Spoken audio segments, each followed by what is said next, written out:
You're late. Don't just live life, maxify it.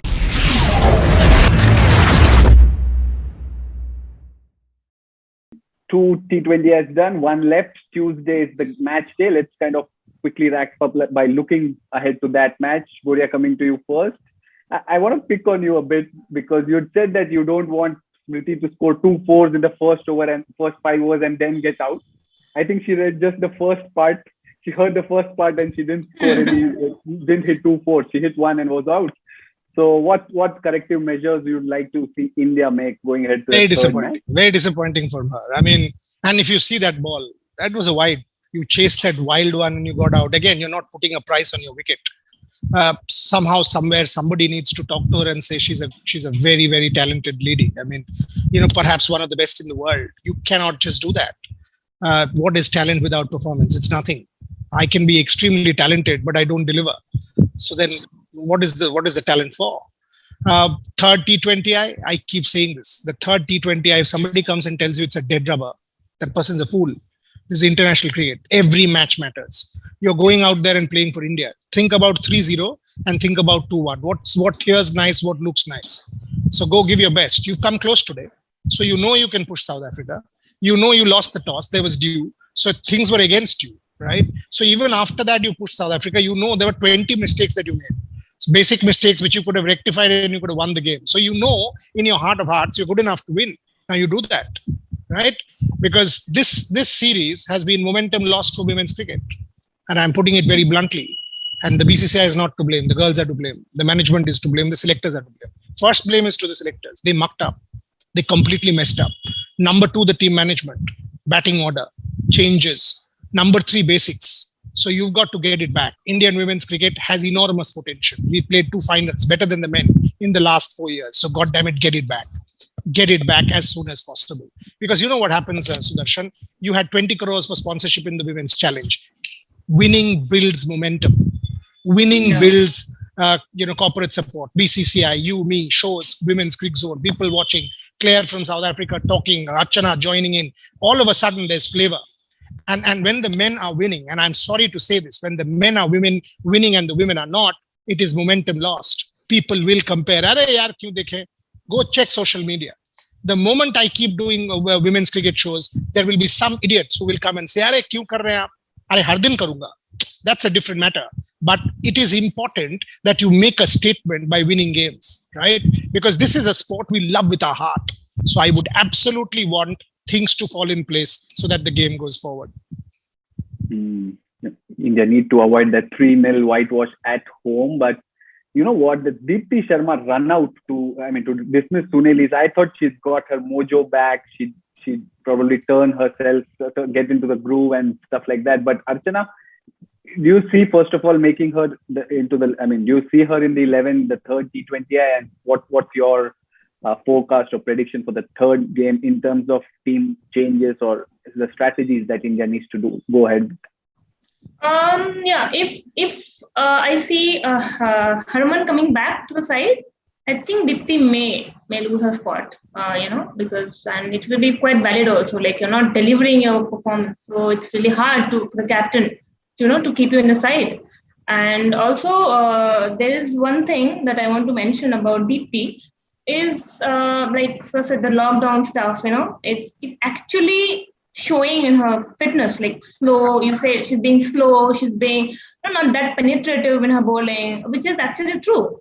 So I think if you're going to get back to your own performing self, then she has to really pull up her socks now. And coming back to third ODI, if she's making it, she has to really, really work hard. And if she's not performing, I highly doubt for next series as well. But the third match would be really crucial for India. And they should just not do one thing, not monotonous cricket like they did for the 2 matches. Same, wahi batting chal raha hai, wahi fielding, wahi ho raha hai. No, at least change the batting order. Let us just get something else. Like Richa, send somebody, do something, and let's see what happens. Same thing shouldn't work for me. Right. Even if Harman doesn't play, you get Ayushi to play proper. We would want to see talent. You can just probably see and how. So what else you can lose? You lost the series. Correct. So that is why you've got people in the team. Now give them an opportunity and tell them to go express themselves and play fearless cricket. That's how talent is unearthed. So I would do that. Yeah, fair point. South Africa 2-0 up, but Claire, you'd think that it's not a complete performance as far as South Africa's bowling is concerned, as far as their wicket-keeping department is concerned.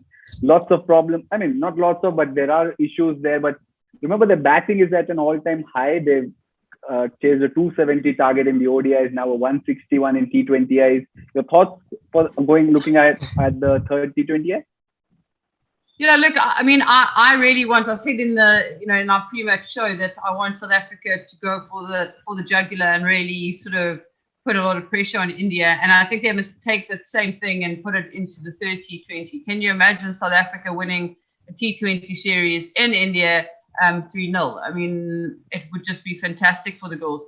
And we've got to remember, every single game goes towards ICC ranking points. And again, that is also vitally important. So I agree with Boria. There's no dead rubber in this. They, both sides want to win the next T20. So from a South African perspective, it will be interesting. I can't see too many changes.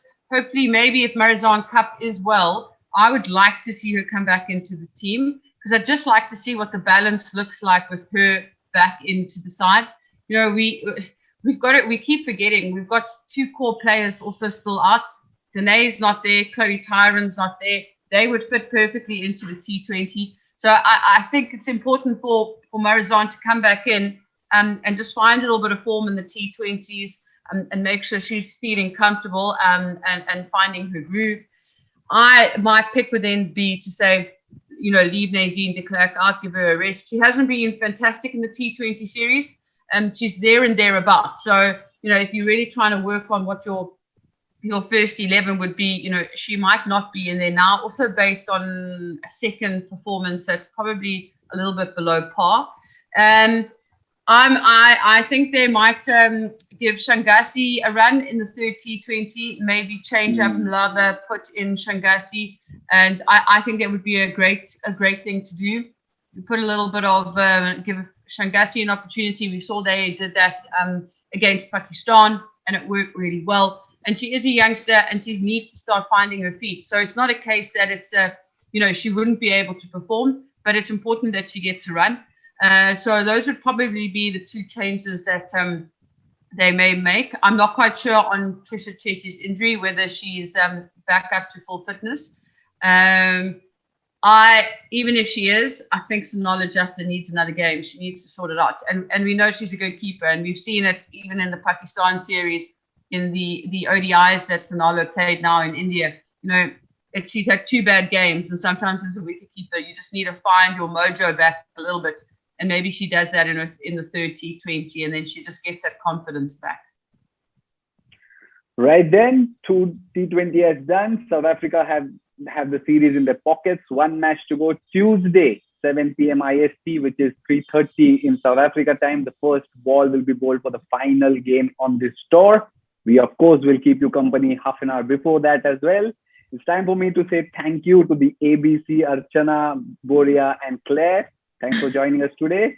Looking forward to see you on Tuesday, and everybody who's joined us. Thanks for watching, and do tune in on Tuesday, 6:30 Indian time, 3 p.m. South Africa time on this very show, The Outside View Live, powered by Vespa and Aprilia. Keep those masks on. Stay safe.